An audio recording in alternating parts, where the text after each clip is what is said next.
Salutations, respected viewers. This is George from Ireland. I'm in front of the Mansion House in Dublin. Since 1715, this has been the official residence of the Lord Mayor of Dublin.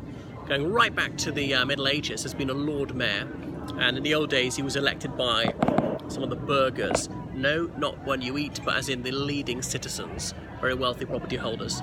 And up high you can see Dublin's coat of arms, the three castles in the middle. I'm not sure which three real castles they refer to. Dublin Castle, what would the others be? Malahide, Killiney perhaps? And then it's got a sword, it's also got a sceptre, a red cap, it looks like a Phrygian cap, as in Phrygia in Asia Minor, as in ancient Greece, as a symbol of liberty. You can't see from here the two olive branches and the Latin motto meaning obedient citizens, happy city. And then again the three castles. And if only there was a gust of wind, this would billow out and show a green field with the gold harp of Leinster and also the city coat of arms in the ensign, as in the top left-hand corner, as would usually be displayed. The tricolour and then the flag of the European Union. Here, on the 21st of January 1919, Dáil Éireann met for the first time. Those people who were elected to represent Ireland in the UK Parliament chose to meet here, the Sinn Féiners, because outside the north, Sinn Féin carried all but 6 constituencies. With the exception of Trinity College Dublin, the Unionists got all those seats. 6 Home Rulers were elected for the other seats, but they didn't come here. And anyway, just to be very fair-minded, Sinn Féin sent an invitation to everyone who's elected for Ireland, including the Unionists in the north. Then they did a roll call. So they called out the name of Edward Carson, which was met with gales of laughter as though he'd show up here. And for several names they said imprisoned by the foreigner, as in these Sinn Féin members of Parliament were usually high up in the Irish Republican Army and therefore fighting the Crown as they would see it, certainly through the First World War, and so they were interned, as in sometimes Defence of the Realm Act, they could just be locked up without trial. Sometimes they were prosecuted and found guilty. But Dáil Éireann lied in its first official proceedings, claiming that Michael Collins was there, just in case any Crown agents were watching the proceedings. In fact, he was over in England trying to spring, I think it was De Valera from Strangeways Prison in Manchester, and he effected that, actually, successfully. What else should I point out about this? Yeah, a proclamation was read out to the world that Ireland declares her independence. It was read in English, Irish and French, so they had to read it in another international language. So that was that. So the majority of MPs were not here, because a lot of them were in prison or indeed on the run.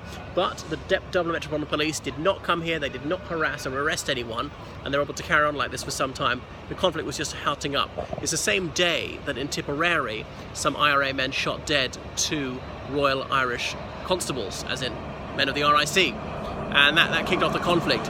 Initially, Dáil Éireann was dead against that, saying, no, this will ruin our plan for setting up an independent parliament here.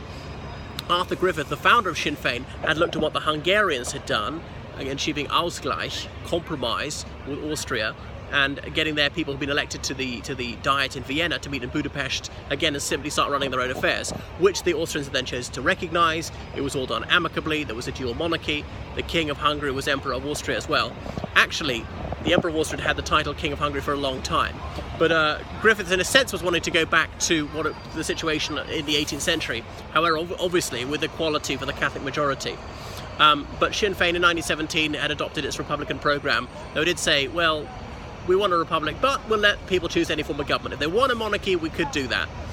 But by 1919, Sinn Féin was more or less set on a republic, Irish Republican Army, sworn an oath of a republic, and so for some people that became a matter of personal honour, which is partly why it was a civil war in 1922, because they didn't want this new Dáil Éireann from 1922 onwards to have to swear an oath of allegiance to King George V as King of Ireland. That was a title he had.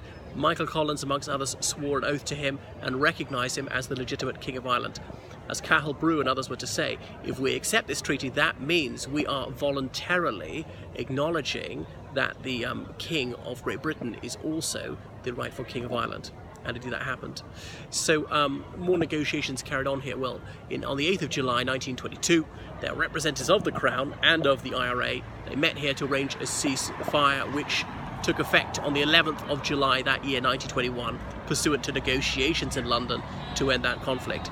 That's the building, a very fine building, and the Sinn Féin, it was an entirely Sinn Féin parliament in 1919 and indeed in 1921. They had the cooperation of Alfie Byrne, who was the Lord Mayor of Dublin, and a Labour man, a figure who dominated Dublin politics through the 1920s and into the 30s. So these days there's a custom that the Lord Mayor will serve for 1 year only. That's not a law. However, since about the 1950s, nobody has served for more than 1 year. Is elected every year, and in principle someone could be elected many consecutive years, but they choose not to do that. That's not the done thing, just like the Lord Mayor of London, incidentally. Right, I shall switch it off now.